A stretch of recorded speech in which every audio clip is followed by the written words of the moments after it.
Good morning, Colorado. It is 8 a.m. on Sunday, January 2nd. Happy New Year, everyone. I'm Kerjan Anchor. Good to have you with us this morning. We want to get straight to your weather forecast. Here's Storm Tracker 13 meteorologist Andy Stein. Andy, a cold, frigid, bitter morning. I know you were just outside. How is it feeling out there? Got to go feel the elements every once in a while. Yeah, it's still really cold outside. Lots of snow around.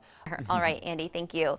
The Marshall Fire is the most destructive fire in Colorado history, and officials aren't even done looking through the damage. Investigators continue to determine the cause of the Marshall Fire this morning. According to our news partners in Denver, the Boulder County Sheriff's Office confirms deputies conducted a search warrant at a property believed to be connected to the start of the fire. It's not clear where the investigation is being conducted, but the sheriff did confirm this video taken of a burned shed as part of the investigation. Boulder County Sheriff Joe Pelley says deputies have not located any downed power lines in the area and are looking to see if the Marshall Fire was caused by humans. Colorado families are starting to see the damage left behind, their homes, memories, and livelihoods, now ash and debris. Neighbors say it's a painful sight as memories and livelihoods are now just piles of ash. Some say they were lucky to get important belongings before racing out of town. Others were not as lucky, being forced to leave at a moment's notice. Many say the last few days have been surreal. It felt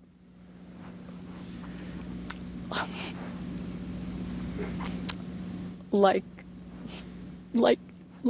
I don't even know how to say it. I don't know how to get it out. It just felt like a punch to the stomach, and this can't be real. It's just so surreal to be able to even fathom everything you own is just gone. President Joe Biden is sending major disaster relief to Colorado. The grant money will be used for temporary housing, home repairs, and small business relief. Nonprofits will also be able to utilize the money for emergency work in Boulder County. Of course, with thousands now in need of shelter, food, and other basic needs, Colorado is once again showing its best qualities in the face of disaster. Check out this video from the YMCA of Northern Colorado. Just hours after opening its doors to evacuees Thursday night, supplies came flooding in. So how can you help this morning? One of the best ways is to donate directly to the Boulder County Wildfire Fund. That money goes directly toward immediate evacuee needs. If you have a shelter to offer displaced people, you can sign up to be a verified host with Airbnb's Open Home program. And you can also visit the Boulder Office of Emergency Management website. There you can find a place to donate money or request animal rescue. Of course, we have more links and information at KRDO.com. Welcome back. As parents get ready to send their kids back to school, more concerns arise with the Omicron variant fueling the COVID surge. Plus, the positive news from the overseas about the variant. ABC's Karina Mitchell is tracking the story from New York. Awesome. We'll talk about that soon. Andy, thank you. An off-duty New York police officer is lucky to be alive on this Sunday after New Year's. The NYPD officer was shot in the head while sleeping in his personal vehicle in East Harlem Saturday morning. He was resting inside his car between shifts in the parking lot of the 25th precinct. Investigators say the bullet appeared to have been fired from a distance. Newly sworn-in Mayor Eric Adams pledged that police must find people who are responsible for gun violence. The city is offering a $10,000 reward for information leading to the arrest of the suspect who wounded the officer. 6 people were injured in an incident of gun violence on the south side of Los Angeles in California late Friday afternoon. The LAPD responded to a call about shots fired outside a Superior Grocers outlet. According to reports, a group of suspects opened fire on a single person, but managed to hit 5 bystanders. Los Angeles police say some of the 6 people injured have been hospitalized, but they did not provide details on their injuries. Investigators are also not releasing any information about who may be responsible for this shooting. Disney may be losing copyrights to some of their main characters. Straight ahead, the beloved famous Disney favorites that may be affected. Plus, we'll show you the first babies of the new year that were born right here in the Springs. Good morning, Colorado. It is 8:30 on Sunday, January 2nd, 2022. Can you believe it? I'm Kerjan Donovan. Good to have you with us this morning. We want to get straight to your forecast. Here's Storm Tracker 13 meteorologist Andy Stein with a look at the weather. Andy, a cold day, but our first measurable snow, which is kind of nice. Looks nice outside. It's nice, yeah, but we had to wait so long for it. So long. Right? Almost until January 1st, practically, which is crazy. Pretty much, and that's several, like 3 or 4 weeks later than when we typically have to wait for it. So yeah, we finally got it, and it came with a lot of cold. So here, Washington, D.C. is on high alert as we approach the anniversary of last year's U.S. Capitol attacks on Thursday. A new intelligence assessment says conspiracy theories about election fraud continue to resonate among domestic violent extremists and could again inspire some to promote or commit violence. It also says lone offenders are the most likely to exploit the upcoming anniversary. The assessment was prepared by the Department of Homeland Security and the FBI. The chair of the FDIC, who was appointed by former President Donald Trump, sent in her resignation on Friday. Jelena McWilliams, the chair of the Federal Deposit Insurance Corporation, was the sole remaining Republican on the 5-member board. Although she did not mention it in her resignation, she had previously accused Democrats of a hostile takeover in a December Wall Street Journal op-ed. The FDIC denied a request for comment about that or her resignation, which is effective February 4th. The independent agency is responsible for ensuring deposits for U.S. banks. The next FDIC chair is expected to be Democrat Martin Gruenberg, who would likely be more supportive of President Biden's regulatory agenda. Straight ahead, a passion inspired by family. How one woman's father was her motivation for her career in dog training. And a nice cold. Welcome back. The silver screen lost an icon on the last day of 2021. Legendary actress Betty White has died. White's longtime agent confirmed the actress's death in a statement to People magazine.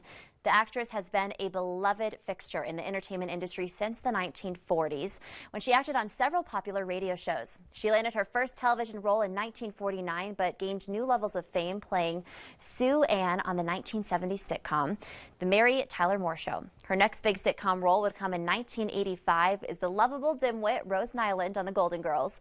White also acted in several movies throughout her years in Hollywood, landing roles well into her 90s. She's also in the Guinness World Record holder for the longest television career by a female entertainer. She also became the oldest person ever to host Saturday Night Live in 2010. Betty White was 99 years old, just weeks away from her 100th birthday. So if you're looking for a lovable furry friend to start off the new year, look no further. Today we are highlighting a wiggly pup who's perfect for any family. Here's Cody Castro with your Pet of the Week. In the meantime, and this morning, we are bundling up because it is very cold outside. Andy, I'm wearing my Uggs at the bottom. I don't have we my gotta keep Uggs warm. on. Yeah, I know. I found like one of those mitten things that you put your hands into. I didn't buy it because it was hundreds of dollars, but Worth it. Yeah, I know, right? Colorado is putting in new protections for children who are victims of sexual assault. The Child Sex Abuse Accountability Act will allow child victims to sue schools, government entities, or private institutions that cover up the abuse. This helps to expand the window of opportunity to file civil legal claims, helping victims to get justice and closure. The bill was passed by the legislature earlier this year and went into effect yesterday. And as we start the new year, many around Colorado are also celebrating a new minimum wage. The new minimum wage is $12.56 or $9.54 for those who make enough tips to exceed full minimum wage. The increase is part of a ballot measure approved in 2006 by voters to help match the minimum wage to inflation. You can't expect to see that extra money in your bank account on your next paycheck. The USDA's new rules for labeling genetically modified foods is now in effect. The changes are part of the Department of Agriculture's new rules on genetically modified organisms, or GMOs. Foods on supermarket shelves will be labeled as having been bioengineered instead. In most cases, consumers will be able to find more information by using a phone number, website, or a QR code.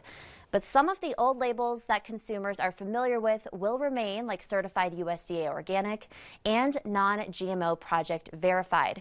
The USDA is not planning to do spot checks on food labels in grocery stores, but says it will respond to any complaints. If you live in Colorado Springs, your final utility bill of 2021 likely gave you a case of sticker shock. But we learned this week that Springs Utilities expects not one, but 2 rate decreases in the next few months. Good news there, and that should provide some much-needed relief. Back in February, a massive winter storm crippled much of the South, temporarily driving up natural gas prices to extraordinary levels. A huge expense that CSU's chief financial officer says forced the utility to recover through a rate increase.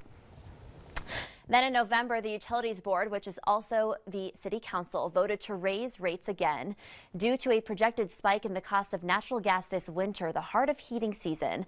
As for the recovering of the cost from that costly February storm, that's expected to be completed in April, which should lead to another decrease beginning May 1st.